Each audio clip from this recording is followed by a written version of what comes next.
Thanks for staying with us on Indiana's Most Wanted. Over the last few months, we've reported on a growing number of situations involving children accidentally shooting themselves while playing with guns. And it can quickly turn deadly, as we've seen. Joining us now to talk more about this issue is Steve Du Bois, Director of Crime Stoppers of Central Indiana. Good evening, Steve. Evening.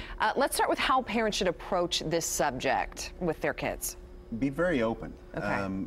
I have 5 kids. Every one of them was taught, if you see a gun, don't touch it, go find an adult. If somebody else touches it, walk out of the room. To the point, if you have to come home, come home. You have to have that talk with them.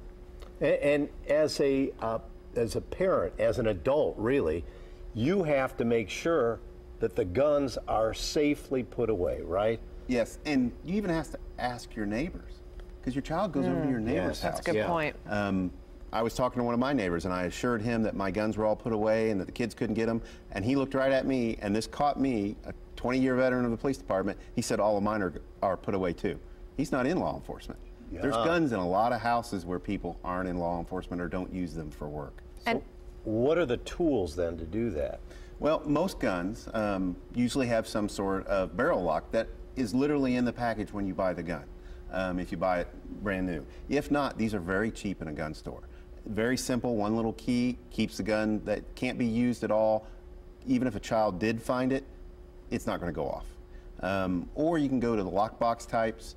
There are so many different levels of protection where you can get to the gun very quickly, but your child can't. And I just want to make sure that the viewers can see this. Yeah. This is what it looks like, and it's also important, really, in the case of a burglary, right, Steve? Yes. We need to make sure our guns, a lot of the guns that are used in these crimes are taken during burglaries, or they're taken out of vehicles. One, I would never suggest ever leaving a gun in a vehicle.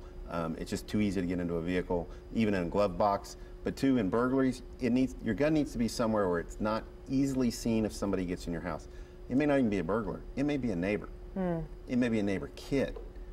You may think that your gun on top of the refrigerator is away from your kids, right, but your 6'2", 15-year-old neighbor can see it. Yeah, absolutely. Now, let's say you have a gun and you don't want it anymore.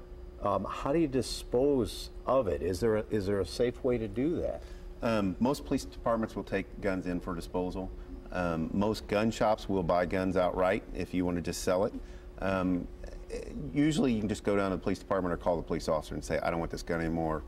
And we've had people that have had relatives that have passed, had large collections, and they said, we don't want them, and we don't want them to ever end up on the street. Yeah. So they asked for them to be disposed of. Yeah, and in the case of kids, we know they're curious, right? And it just can be, you don't think anything would happen, and then it does, and it is the most tragic situation. So any last advice for gun owners? Just remember, everything on TV shows that they can point that gun and they can shoot it and nothing bad really happens because it's done in the end. Yeah. They don't understand that when that bullet leaves that barrel, there can be a finality that will never come back.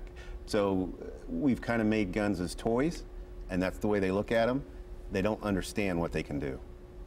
Steve Du Bois, we appreciate it, and it's very important information for people with families, and even if you don't have young kids, but there might be one coming to visit, you have to be careful. Yeah. Steve, thank you.